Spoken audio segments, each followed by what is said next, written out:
হিমালয়ের কোল ঘেঁষা উত্তরবঙ্গের এক চিলতে ভূমি পঞ্চগড়। শীতের আমেজ এখানে অন্যরকম, অন্য উচ্চতার। হিমালয় কন্যা খ্যাত এই জেলায় দিন দিন বাড়ছে শীতের তীব্রতা।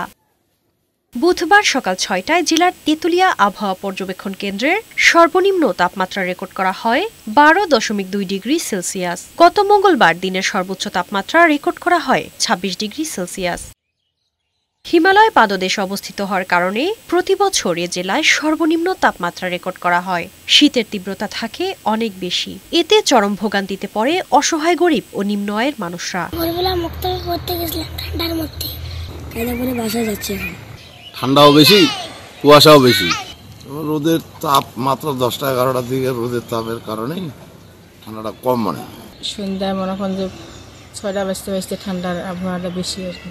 আগামী সপ্তাহে তাপমাত্রা কমার পাশাপাশি শীতের তীব্রতা বাড়ার সম্ভাবনা রয়েছে বলে জানান এই আবহাওয়াবিদ।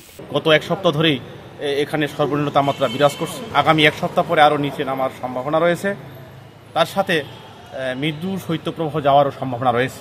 শারমিন রিমি, বৈশাখী সংবাদ।